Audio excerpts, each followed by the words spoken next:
Bonjour et bienvenue sur Feel It, Brand It, le podcast qui te guide pour gérer au mieux ton image de marque afin que celle-ci devienne la meilleure alliée de ton business. Je m'appelle Delphine et je suis designer de marque. Avec mes 15 années d'expérience, je me suis construite au fil des années pour enfin me lancer à 100% dans l'entrepreneuriat en 2019. Depuis, je m'épanouis à accompagner les entrepreneurs qui utilisent le web pour se démarquer et se faire connaître, à imaginer et créer une image forte et 100% alignée à leurs valeurs, leur histoire et leur ambition. Chaque semaine, tu découvriras un nouvel épisode qui te guidera dans la gestion de ton branding, un condensé d'astuces et de conseils mêlant design, stratégie et émotion pour que tu puisses les mettre en application et ainsi déployer ton identité à 360. Si tu souhaites t'épanouir dans ton activité en diffusant une image de marque juste qui va travailler pour toi et attirer les bonnes personnes, alors abonne-toi pour ne louper aucun épisode. Et si ce podcast te plaît, je t'invite à en parler autour de toi et à laisser 5 étoiles sur ta plateforme d'écoute préférée. Bonne écoute! Bonjour et bienvenue dans le 13e épisode de Feel It, Brand It. Aujourd'hui, signe le retour des épisodes interview et j'ai la chance d'avoir à mes côtés Cécile, photographe professionnelle, qui est venue échanger avec moi sur l'importance de travailler son image au sens large. Désormais, se montrer devient un incontournable dans ta communication, même si certains ou certaines réussissent très bien sans. Mais le fait de mettre un visage ou une illustration inspire plus confiance et crée du lien avec ton public cible. La mission de Cécile, entre autres, à travers la photographie, est de raconter une histoire et de révéler une personnalité en image, celle qui véhiculera avec authenticité aussi les valeurs et les atouts de ton entreprise. Dans les prochaines minutes, nous allons donc échanger en toute simplicité sur sa manière de travailler, la gestion d'une image dans sa globalité et l'importance de la travailler en cohérence avec ce que tu es. T'es prêt ? C'est parti. Bonjour Cécile et bienvenue. Je suis très contente de t'accueillir sur le podcast Feel It, Brand It. Merci d'avoir accepté. Merci à toi. Et je vais faire une petite présentation d'abord pour ceux qui nous écoutent et qui ne te connaîtraient pas. Donc Cécile, c'est aussi ma belle-sœur dans la vie, donc on se connaît très bien. Elle est photographe et elle s'est lancée à son compte il y a à peu près 6 ans maintenant. Et elle s'adresse surtout pour les particuliers, pour tous les événements de vie, les mariages, les naissances et aussi récemment, tu t'adresses aussi aux professionnels. Et tu as ouvert il y a 1 an un petit studio chez toi pour pouvoir pallier à des séances un peu plus mini, dans la façon de travailler, c'est pour aussi capter des petits instants un peu plus spontanés. Oui, tout à fait. Et du coup, je te laisse agrémenter si j'ai oublié des choses. Non, tout était OK, c'est à peu près ça. Ok. Donc, on va entrer dans le vif du sujet concernant la gestion de l'image de marque.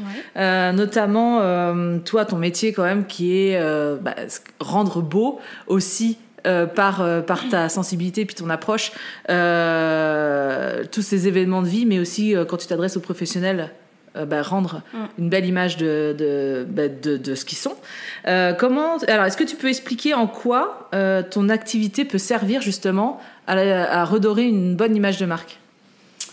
Alors le but justement, en ouvrant un petit peu mes séances photo aux professionnels, c'était de pouvoir leur apporter quelque chose de très personnel. En fait, je fonctionne de la même manière que ce soit un particulier ou un professionnel. Le but, c'est vraiment de capter l'âme de la personne. Je m'adresse surtout en fait aux indépendants ou aux petits artisans.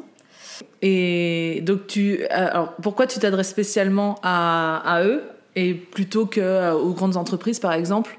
Est-ce qu'il y a une histoire de sensibilité ou quelque chose qui te parle plus, en fait, de mettre en avant l'artisanat de ces personnes-là, ou je sais pas. Oui, tout à fait. En fait, je m'adresse aux petits pour vraiment capter cette sensibilité-là.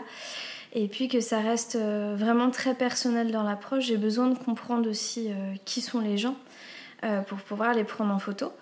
Et puis vraiment, faire ressortir l'âme et puis les sentiments, les valeurs, donc voilà, le savoir-faire de ces personnes-là. Et justement, comment tu procèdes pour arriver à t'imprégner en gros de la personnalité de ces entrepreneurs-là, pour arriver, parce que chaque photographe a sa patte, tu as la tienne, donc déjà si on fait appel à toi, c'est aussi parce qu'on aime cette sensibilité et cette approche. Mais est-ce que tu as une manière de faire bien particulière pour apporter le plus, enfin tu vois, apporter vraiment la personnalité de l'entreprise ou de l'entrepreneur? C'est pour ça que je fonctionne vraiment comme je fonctionne en fait pour les séances avec des particuliers. Il y a vraiment une grosse partie discussion, voilà, j'essaye de les mettre à l'aise et juste simplement on passe un moment. Il n'y a rien qui est vraiment figé, j'essaie vraiment que ça soit le plus naturel possible. Donc voilà, c'est vraiment créer ce lien et puis créer cette attache-là avec la personne pour la mettre en confiance et qu'elle puisse dégager ainsi le plus naturel d'elle-même, quoi.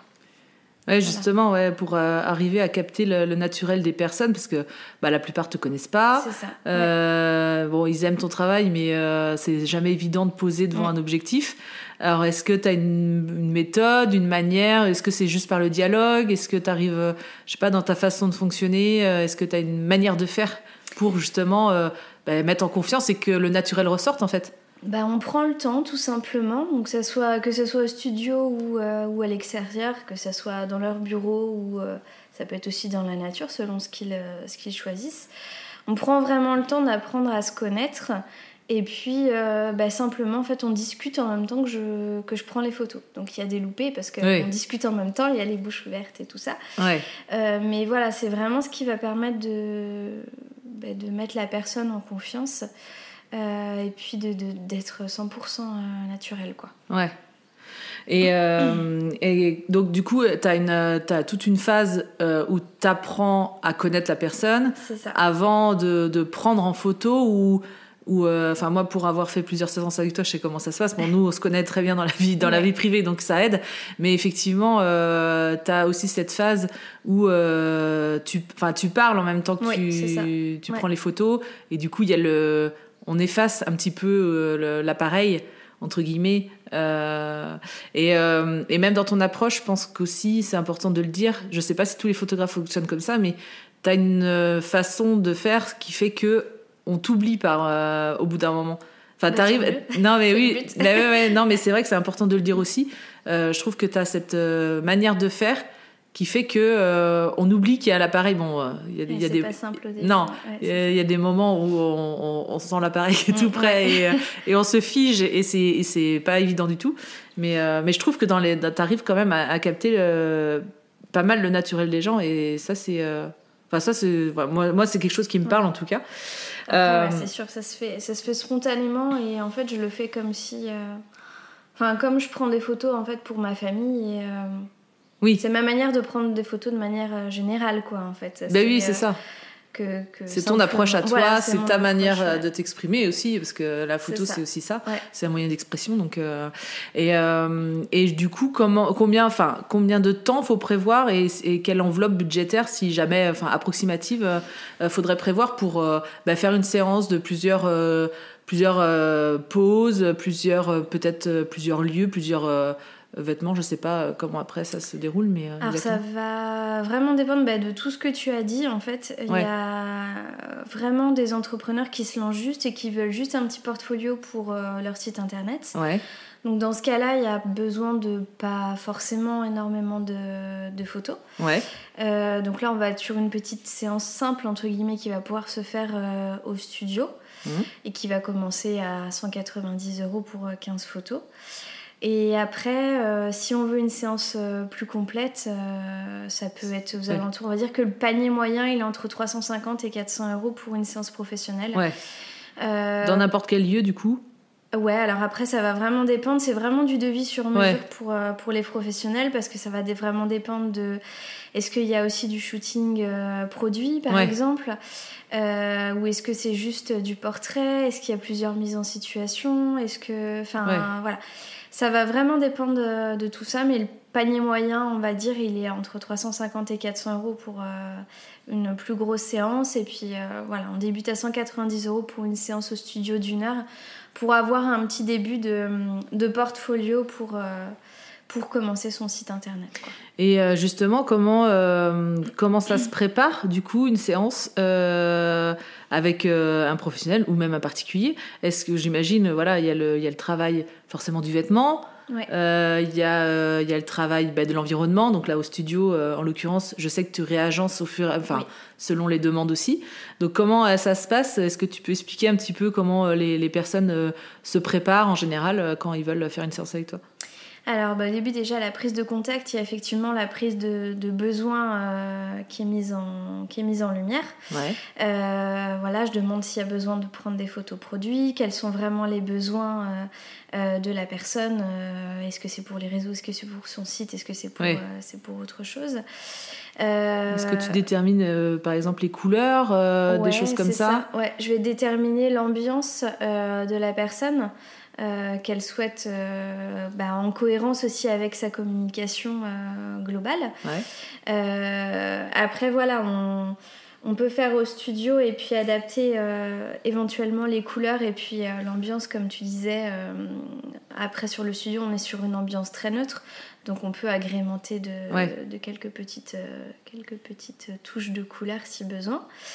Et puis après sur les préparatifs plutôt à vêtements, là j'envoie une petite plaquette. Tu guides quand même la personne. Je guide un petit peu, pour que ça soit le plus harmonieux possible. Ouais. Après, si la personne a l'habitude de s'habiller complètement colorée, elle s'habillera colorée, et si ça correspond à son entreprise, c'est très bien comme ça. Le but c'est vraiment que ça soit cohérent avec ce qu'elle est, quoi. Avec ce qu'elle est et avec son activité. Voilà, moi je guide un petit peu et puis après on en discute. Mais le but c'est que le jour J, toutes ces questions-là, elles soient...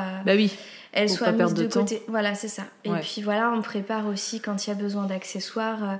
Je mets des accessoires à disposition au studio pour faire éventuellement des mises en scène, des petites choses comme ça. Et puis après, on met tout ça en place le jour J. Moi, je fonctionne beaucoup au feeling aussi là-dessus. Donc le but c'est qu'on crée toute pièce cette séance photo-là ensemble, quoi. Ouais, pour que ça colle parfaitement à l'image de la personne, enfin à l'image qu'elle veut renvoyer en tout cas. C'est ça. Et puis à ce qu'elle est aussi, parce que mine de rien, une entreprise, je le dis tout le temps, mais c'est l'entrepreneur qui est derrière, qui véhicule, qui véhicule l'image. On va parler un petit peu plus de toi et de ton business. Est-ce que tu peux dire ce que tu as pu mettre en place dans ta com, ou est-ce que comment t'as lancé ton entreprise un petit peu en termes d'image, justement, comment t'as réussi avec la photographie, de toute façon déjà tu transmets quelque chose, tu transmets beaucoup même de choses à travers tes photos. Il y a ton style, il y a ta façon il y a ta douceur qui ressort beaucoup dans tes photos. On décèle déjà une certaine personnalité. Mais est-ce que tu as mis en place des choses en particulier, je sais pas, sur tes plaquettes, sur ton logo, sur tes choses comme ça? Ouais. Alors comme tu disais déjà, c'est vrai qu'en tant que photographe, le style est déjà hyper important pour être perçu, pour être repéré. Donc c'est déjà une composante importante de ma communication. Après, sur le logo, forcément, j'ai fait appel à ma belle-sœur, Delphine, pour mon logo qui a évolué déjà depuis le début. Ouais. Avec une particularité, c'est vrai que moi, j'utilise mon nom et mon prénom, en fait, comme nom d'entreprise. Donc c'est vraiment très proche, en fait, l'identité de mon entreprise et mon identité propre, en fait. Oui. C'est assez particulier, c'est vrai qu'en tant que photographe, c'est vraiment vous. C'est ça. Il y a très peu quand même de photographes qui parlent au nom d'une entreprise annexe, si on peut dire ça comme ça. C'est souvent quand même le nom, prénom de la personne qui est derrière. Exactement. Ouais. Donc c'est vrai que c'est important que le logo, que l'image, et puis toi, tu as travaillé aussi tes retouches photos en fonction. Ouais. Tu prépares toutes tes photos de la même manière pour que ton style soit reconnaissable, et il est super reconnaissable. Moi, je sais qu'à chaque fois que je vois de tes photos, c'est flagrant, et je sais que c'est toi. Ouais. Mais, et donc, du coup, tu as travaillé le logo. Ouais, le logo, voilà. Après, pour ce qui est site internet, j'ai la chance d'avoir un mari qui est dans le métier. Ça aide. Voilà, qui est développeur. Donc, c'est lui qui s'occupe un petit peu qui s'occupait de la mise en place et qui s'occupe aujourd'hui des mises à jour de ce site-là. Après, pour tout ce qui est plaquettes et documents de communication, j'ai quelques petites notions en communication, parce que j'étais chargée de communication avant. Donc, je m'occupe toi-même de tous tes supports. Ouais, de tous mes supports. Et c'est toi qui fais tout, la mise en page et tout ça, et qui gère tout ça. La mise en page, les plaquettes, les guides, voilà, les bons cadeaux. Ce genre de petites choses. Et est-ce qu'il y a des choses que tu trouves ou que tu as trouvé difficiles à mettre en place parce que là, tu as un site internet, tu es présente sur Instagram, Facebook. Ouais. Est-ce que tu as trouvé quelque chose... est-ce que tu trouves encore quelque chose de difficile à gérer dans cette image que tu transmets, ou est-ce qu'au contraire, ça a été assez fluide parce que c'était toi, du coup? Je dirais pas que... Au contraire, je dirais que ça a été compliqué, que c'est compliqué du fait que ce soit moi qui gère la communication. Parce qu'on se remet toujours en question, on n'est jamais sûr de ce qu'on fait. Donc, du coup, puis t'as pas forcément le recul. C'est ça, ouais. Oui, c'est compliqué, ouais. Donc du coup, c'est pas simple. Et le point, je trouve, le plus compliqué pour moi, mais là aussi, c'est parce que c'est moi qui le gère, c'est la régularité. Ouais. Du coup, je m'impose pas de régularité. Mon activité, elle est hyper saisonnière. Donc c'est vrai qu'entre le printemps et l'été, je suis dans le rush et je me concentre vraiment sur mon cœur d'activité, qui est la prise de vue et les retouches photos. Ouais. Et du coup, je laisse un peu de côté tout ce qui est communication, quoi. Ouais. Donc, c'est vrai que c'est pas mon fort en pleine saison. Et je trouve que c'est pas simple à gérer, cette régularité-là. Oui, c'est l'aspect multicasquette de l'entrepreneur qui est compliqué, mais surtout quand tu as des gros rushs comme tu peux avoir au printemps-été, et même un petit peu à Noël avec les séances que tu fais spéciales pour les cadeaux. Enfin, je sais pas comment ça s'explique. Je sais pas en termes d'activité si c'est vraiment un gros rush à ce moment-là, mais et du coup, c'est vrai que ce qu'on zappe en priorité, entre guillemets, c'est tout ce qui ne nous apporte pas pour l'instant, dans le sens où t'es dans le rush, la priorité c'est tes clients, et ce qui est normal, et du coup tu travailles là-dessus. C'est ça, ouais. Et ça c'est pas simple, parce qu'on sait quand même qu'aujourd'hui la présence sur les réseaux, elle est très importante. On peut vite passer au second plan si on n'a pas une régularité, quoi. Après, tu peux très bien avoir effectivement des clients qui viennent aussi par... toi, notamment, ça fonctionne beaucoup comme ça, le bouche à oreille, la recommandation. C'est pas forcément ton canal d'acquisition, entre guillemets, le principal. Les réseaux, c'est vraiment histoire d'être présente et de dire coucou, je suis là, et que je suis toujours en activité, quoi. Je passe une petite tête de temps en temps, mais voilà.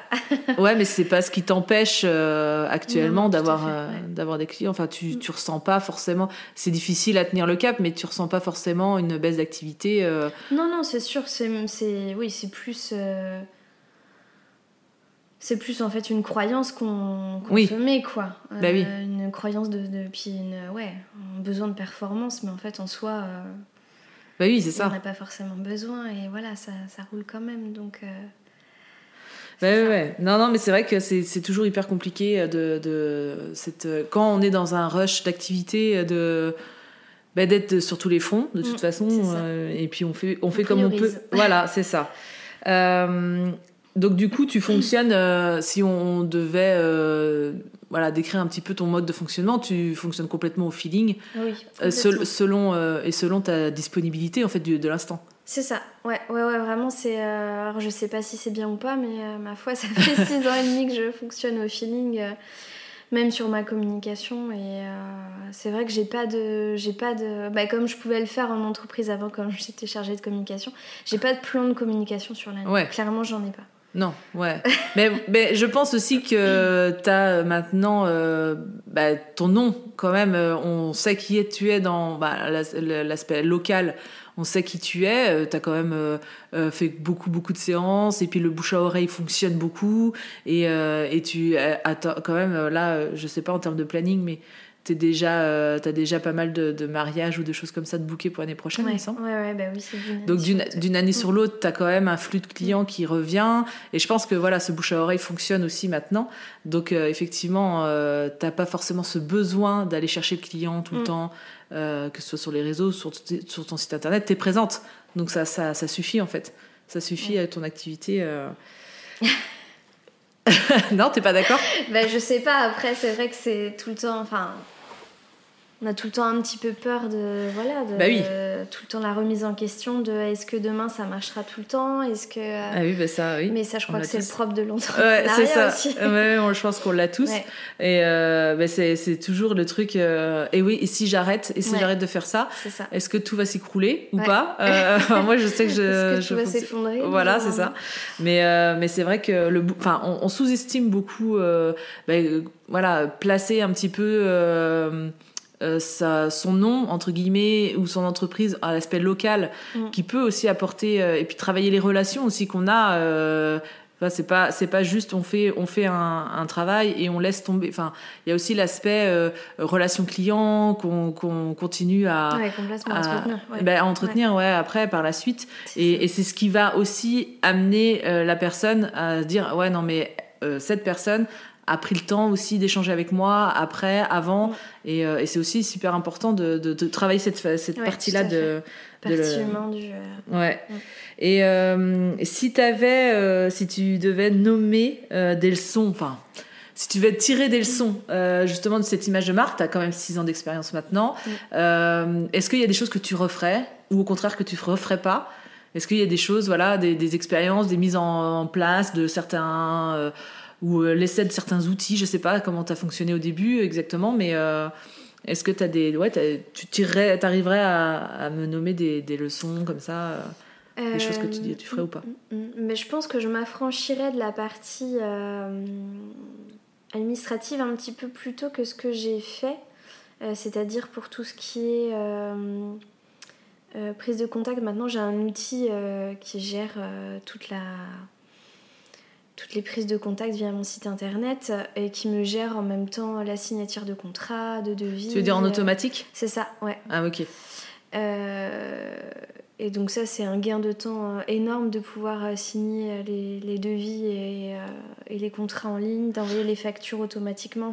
Donc en fait la personne prend contact avec toi et en automatique. Alors je lui réponds après individuellement en fonction de ses besoins et après je peux lui créer un devis, mais elle est autonome après pour le signer, le retourner. Pour le signer, il y a un petit questionnaire à remplir aussi. Il y a les factures pour la compte qui tombent en même temps. Enfin, tout se fait de manière automatique. Ah oui, d'accord, j'imagine. Et même pour les mariages, maintenant, les contrats sont automatisés. Et ça, c'est un gain de temps qui est énorme. J'imagine. Qui est pas négligeable. Et c'est quelque chose que je pense j'aurais dû mettre en place plus tôt. Alors, ça met du temps à mettre en place et à prendre l'outil en main. Parce qu'il faut que tu apprennes à manipuler l'outil. Enfin, j'imagine que c'est un outil dédié aux photographes. C'est ça. Donc, il faut que tu apprennes à prendre en main l'outil. Il faut que tu pré-règles. C'est ça. Voilà, c'est ça. Puis après, effectivement, c'est un gain de temps, mais c'est comme tous les outils d'automatisation en fait. Mais en fait, on prend pas le temps de se poser pour le mettre en place, mais ça nous fait gagner un temps énorme qu'on peut justement utiliser après pour autre chose comme la communication. Donc c'est vrai que c'est quelque chose. Inévitablement, c'est ce temps-là que tu as gagné, même la com, mais c'est vrai qu'après tu as tout l'aspect aussi relation client, ton travail de retouche qui prend du temps aussi. Tout le temps qu'on gagne de toute façon, c'est bon à prendre. Voilà, c'est ça. Puis j'estime que la partie administrative c'est pas non plus quelque chose. Enfin, c'est pas un. c'est pas quelque chose qui va me faire gagner sur la relation avec le client, quoi. Ouais, mais ça fait partie du lot et surtout ça met en confiance. Enfin, c'est vrai que établir des contrats, les devis, les factures, si tu l'envoies pas ou l'établis pas de la bonne manière, direct, ça quand même, ça travaille aussi sur l'image que tu renvoies. C'est ça. Ouais. Donc c'est important de travailler cet aspect-là, même si c'est pas ce qui nous fait vibrer, clairement. C'est ça. La plupart des entrepreneurs, c'est la réalité. On gère une entreprise, donc effectivement, il y a cet aspect-là à prendre en compte inévitablement. C'est ça. Ouais. Donc si tu devais, t'aurais aimé le faire plus tôt. Ouais. Parce que là, du coup, concrètement, tu l'as mis en place récemment ou? Alors j'ai commencé en 2019. Et puis j'ai fait une pause sur la mise en place parce qu'il y a eu la saison des mariages. Et puis après j'ai eu une grossesse et puis mon bébé. Donc c'est vrai que j'ai mis une petite pause là-dessus et c'est vraiment mis en place depuis 2020, quoi. Ouais, ok. Voilà. Oui, donc 2 ans, 2 ans que tu travailles avec. C'est ça. Ouais, t'as fait quand même 4 ans à la main. Ouais, j'ai fait 4 ans à la main. Et puis c'est vrai qu'avec l'arrivée du studio aussi, c'était important pour moi d'avoir un outil comme ça. Pour notamment les réservations aussi des mini-séances. Enfin, voilà, c'est vraiment quelque chose... Oui, parce que ça se passe... Oui, c'est sur tout type de séance, en fait. Ouais, c'est ça. Voilà. Ça te génère tous tes papiers, c'est clair. Donc c'est quand même pratique. Et puis aussi, sur la leçon que j'ai appris, que je continuerai, je pense, à faire pareil, c'est tout le temps cet aspect, se faire confiance et faire au feeling, quoi. C'est vrai que dans tous les aspects de ma vie je fonctionne comme ça et je pense que c'est important de se montrer au client comme on est dans la vraie vie, simplement pour avoir une relation de confiance et puis c'est comme ça aussi qu'on attire les gens qui nous ressemblent. Ça, je sais que c'est ce que tu prônes à fond. Donc c'est vrai que c'est important et c'est comme ça qu'on se sentira le plus axé aussi dans notre business, quoi. C'est en étant vraiment en travaillant nos valeurs, notre sensibilité, quoi. C'est ça. Et puis je pense qu'on n'a rien à gagner en fait à paraître quelqu'un d'autre. C'est ça, complètement. Et déjà en termes de stature, on n'est pas à l'aise si on revête, je sais pas moi, un trait de caractère qui nous ressemble pas. Enfin, de toute façon, ça se ressent. Surtout que toi, tu es direct en contact avec ton client. Donc moi, il y a l'aspect, il y a quand même une certaine barrière entre guillemets. C'est plus virtuel, tu vois. Mais quand même. Ça s'entend dans le téléphone, ça s'entend même dans ta manière d'écrire, dans ta manière de t'exprimer tout simplement. Donc on a tous à y gagner à rester soi-même. Moi, c'est ce que j'essaye d'expliquer, mais c'est vrai que c'est pas évident parce que les réseaux ou Internet, ça permet aussi de donner une belle, de redorer un peu cette image parce qu'on est super dur envers soi-même généralement. Je suis bien placée pour le dire, et du coup on a cette espèce de filtre qui est plaisant aussi de se dire là je renvoie une belle image, c'est cool, mais au final ça ne dure qu'un temps. Voilà, c'est ça. C'est ça. Et donc est-ce que tu donnerais est-ce que tu arriverais à donner un conseil à des entrepreneurs ou des photographes qui se lancent ou qui écoutent ce podcast dans leur gestion d'image de marque justement? Je dirais la même chose, tout simplement rester soi-même. Et puis se nourrir aussi d'autres choses que son cœur de métier, quoi. C'est vrai qu'on a tendance à vouloir tout le temps performer dans notre cœur de métier, à se former à fond sur les parties techniques et tout ça, mais je pense qu'il y a aussi un intérêt à ce qu'on se forme personnellement sur autre chose et puis juste à se nourrir de balades ou d'autres choses, de cuisine, on peut trouver l'inspiration partout et toute cette inspiration-là, elle va venir nourrir notre cœur d'activité en fait. Ça va nourrir la personne qu'on est, donc automatiquement. Oui, c'est vrai qu'on a tendance à vouloir être comme un tel, ou alors être le meilleur dans son activité, alors que le meilleur vis-à-vis de quoi déjà. C'est vrai qu'on se met souvent des objectifs pour avancer, mais qui sont souvent aussi pas forcément adaptés à ce qu'on est, à ce qu'on veut, parce qu'on oublie aussi ce qu'on veut souvent. Mais il y a aussi l'aspect peut-être développement personnel, c'est un petit peu ce que tu essayes de... qui fait que... C'est très important et c'est vrai que dans l'entrepreneuriat, la difficulté c'est aussi qu'on est seul Donc on a tendance à beaucoup ruminer dans notre coin. On n'a pas de collègues forcément à qui s'adresser. À qui parler, ouais. C'est ça. Donc après, c'est vrai que c'est bien aussi de s'entourer d'autres, dans une espèce de collectif d'entrepreneurs pour pouvoir discuter de tout ça. Mais je pense que la partie développement personnel aussi est très, très importante. Et puis voilà, se choyer dans cette aventure d'entrepreneuriat. Ouais, c'est vrai que c'est un aspect qu'on oublie facilement, en fait, parce qu'on veut du client, on veut générer de l'argent. On a cette course à l'argent qui est logique parce qu'il faut payer les factures, on est d'accord. Mais des fois, on veut atteindre des milliers, je sais pas, une histoire pour nourrir un peu l'ego, pour se dire ouais, moi je fais tant de chiffre d'affaires. Je sais pas pourquoi des fois on court vers cet argent-là et des fois se reposer et se dire mais est-ce que vraiment j'en ai besoin pour mener la vie que j'ai envie de mener. Et c'est vrai que cet aspect travail de l'esprit, travail du bien-être, comment tu te sens en fait dans ta vie, parce que en tant qu'entrepreneur, vie privée, vie pro, voilà, tout est lié, il n'y a pas de frontières. Donc effectivement, c'est une quête comme ça qu'on oublie facilement. Moi, je suis la première à l'avoir fait au début, à m'être plongée corps et âme dans l'activité, mais c'est ce qu'on fait tous un peu au début. Puis c'est vrai que syndrome de l'imposteur, quoi. Syndrome de l'imposteur, il y a plein de choses qui ressortent et qui te disent non mais il faut que je fasse ça, il faut alors que c'est ça, et puis c'est aussi le vieux modèle d'entreprise qu'on a encore tous en tête, de se dire tiens, ma journée, il faut qu'elle fasse oui, c'est vrai, de telle heure à telle heure. C'est vrai qu'il y a cet aspect-là qui est difficile à... c'est dur de s'en détacher. Ouais, parce que toi, comme moi, on a passé par la case salarié avant. Ouais. Et mine de rien, et puis c'est comme tu dis, on est conditionné entre guillemets avec ces horaires-là. Moi, j'ai eu beaucoup de mal aussi à me détacher de ça. Et il y a des matins, je me sens pas bien ou je suis moins dans un bon état d'esprit. Et maintenant, j'arrive à me dire insiste pas ce matin. Et puis on verra un autre jour, quoi. Ouais. Mais c'est vrai que c'est dur de s'en détacher parce que t'as l'impression de te dire ah non, mais si je fais ça, mes clients derrière, je vais pas arriver à clore ça ou ça ou ça.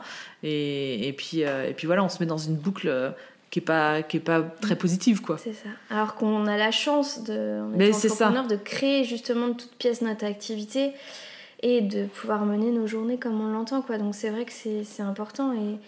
Et comme tu disais, les jours où on le sent pas, ou juste si on a besoin d'une pause de 30 minutes de yoga ou de je sais pas quoi, on sait qu'après on repartira mieux, quoi. Donc il vaut mieux s'arrêter un petit peu et puis faire une activité qui nous plaît plutôt que d'essayer de continuer tête baissée. Moi, ça m'arrive des fois de pas réussir à faire de traitement photo.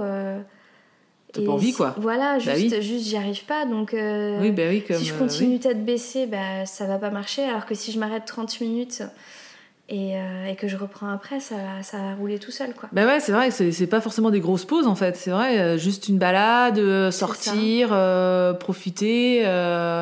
Profiter, je sais pas, de tes enfants, ton caresser son chat. Voilà, c'est ça. C'est vrai que... Et puis, il y a l'importance, effectivement, de l'entourage. Tu le disais tout à l'heure, il y a l'entourage proche. Bon, nous, on a cette chance-là. Oui. On s'est bien rencontrés. On s'est bien rencontrés par rapport à ça, parce que c'est vrai qu'on a cette sensibilité qui est commune. Et puis bon, c'est vrai que le feeling est super bien passé. Et on a une super famille pour ça, qui s'entraide. Mais c'est vrai qu'il y a l'aspect aussi entrepreneur. Oui. C'est vrai qu'il y a des réseaux, il y a plein de réseaux qui existent. Et c'est vrai que ça peut juste aider. Alors moi, je sais que je fonctionne beaucoup en virtuel parce que j'ai fait des connaissances en virtuel. Oui. Mais je sais qu'autour de moi, il y a déjà beaucoup de groupes d'entrepreneurs qui se rejoignent chaque semaine ou chaque mois et qui peut vraiment apporter aussi un soutien et même juste ça me change les idées, quoi. Et ça te crée un réseau et ça peut t'amener tellement d'opportunités qu'on ne soupçonne pas des fois. Oui, en plus de se sentir moins seul et puis c'est ça, partager un réseau c'est ça et c'est vrai avoir des nouvelles opportunités aussi, tant qu'à faire. C'est clair. Non, mais c'est important aussi de travailler cet aspect-là parce que ça fait partie de tout ce qui nourrit en fait notre entreprise. Et du coup inévitablement notre image aussi, parce que ça se reflète quand on n'est pas bien, alors ça arrive à tout le monde, mais effectivement ne pas rester dans on peut vite être pris dans un engrenage négatif et on peut vite aussi se laisser sombrer si jamais il n'y a pas ce soutien, quoi. Exactement. Ouais. Surtout seul chez soi, c'est vrai que c'est pas simple. Donc c'est important de mettre des choses en place pour sentir mieux. Pour se chouchouter. Ouais, exactement. En tout cas, merci, merci pour cette interview. On va conclure un petit peu en parlant de toi, tes actualités.